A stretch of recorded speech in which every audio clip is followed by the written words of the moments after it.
Wow. So that is what made me loathe Clarence Thomas ever since. I mean, I had knew about him because of the whole Anita Hill thing, but when I saw that, I said, "Oh my!" I was so. I remember being so mad because it was like everybody was watching that because it was on TV and everything, and everybody was watching it. And I remember when they came back and they said, "Oh, that they're going to put him in the chair." I remember storming out of the room, and I had went into my room, slammed the door, closed it, and literally did the angry cry. I was so Oh, mad. I was so mad because it was like I think that was when I really knew at that age, at the age of 22, mind you, I'm like fresh out of college when this happened back in 2011. That's when I was able to start to see how white supremacy was starting to play out and the people who contribute to it if they weren't even white, such as Clarence Thomas. And what ended up happening a few months later, Trayvon Martin and George Zimmerman. And that's when the snowball effect happened because then you had Jordan Davis at the end of the year, the black kid at the gas station. Then you had the George Zimmerman trial the next year and he gets off. Then you have Mike Brown. It was like a snowball effect. It's like ever since Troy Davis, everything kept happening when the one domino fell, and then it was a trickle down effect. And it was like we was getting hit over and over and over again, and it was a lot. well, the crazy thing that happened with me back in 2019. I used to support BLM, right? I mean, anytime they would do something, I was there. Um, and then one case happened down in Texas, where the lady came in and was not Ahmaud Arbery. What's the guy's name? The cop Amber Geyer was the woman that was on trial for it. But everybody, all the women that was in that BLM chapter was calling me all kind of sellouts when I was like, no, we can't let this ride. We had Amber Geyer on the ropes, and it was a black judge who let her go. Yeah. Now talk about a clown circus of a case. I mean, like more so the antics from the judge and Botham John's brother. I mean, the nerve of this man to get up there and ask this woman to get off that stand and ask that woman for a hug. The woman that killed your brother. Are you kidding me? They sounded like they were breaking up. That looked like a breakup.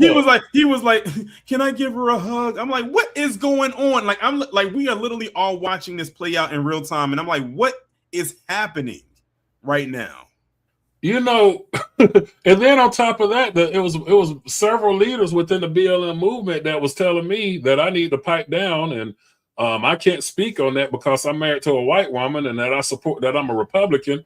But was I all these horrible things when I was helping you with the car washes? Where was I all these horrible things when I was donating money? Was I all these horrible things when you were asking me to speak at your events?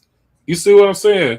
So I'm like, what in the world? So yeah, that really pushed me. You know what I'm saying? I was actually thinking about making a video called Confessions. That was the thing right there that pushed me.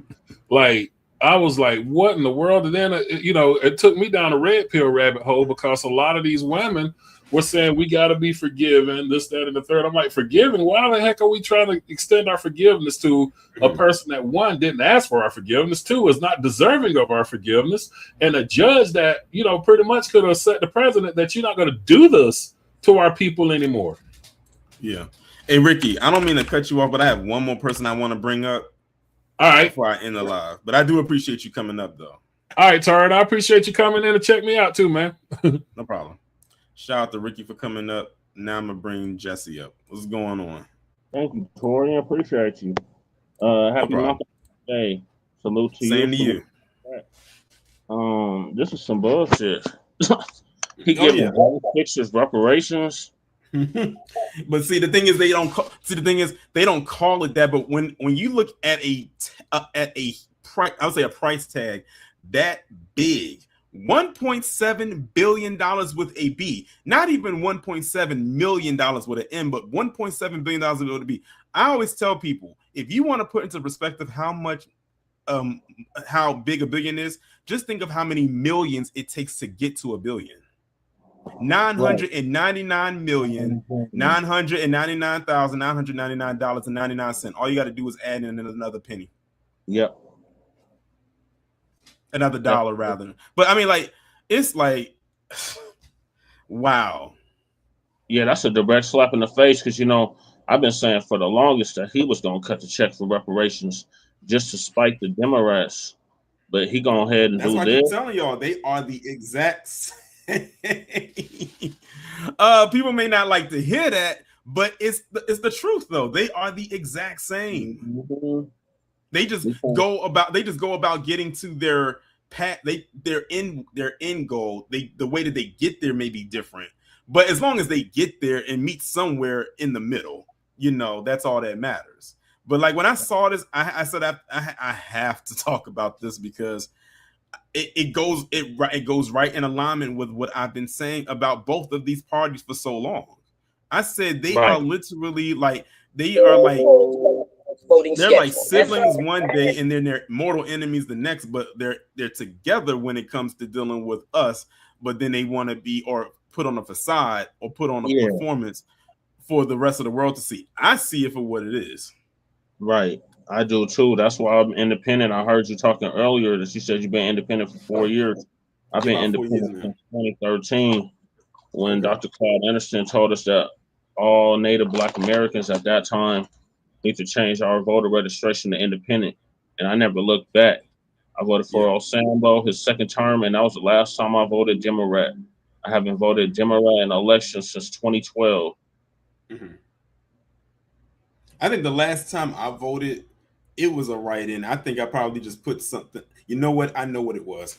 I had went to that voting booth and it said write-in, and I wrote "cut the check" on there and submitted it. That's exactly what I wrote. I said "cut the check" and wrote it in. And then when I did it again, when I think it was when it was Trump trying to get reelected his second term and then going against Biden, I wrote in this on the couch.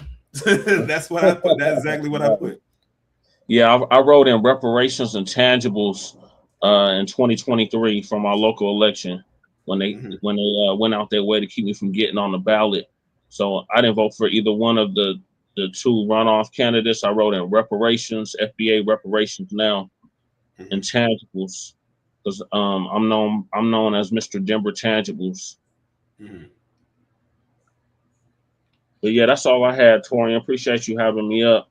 Make sure y'all check out Shabaka's Black Spencer Hands on Frontline Black News. In about an hour, we got a Malcolm X edition. It's gonna be pretty dope. Well, I appreciate you coming up. All right, peace. All right, y'all. So Jesse was the last person. Shout out to everybody that came up and spoke, and also shout out to Brother Man for contributing to the super chat. Tomorrow, as y'all know, is Deep Dive Wednesday, so be on the lookout for that. And there will be another live tomorrow. That one will be at 7.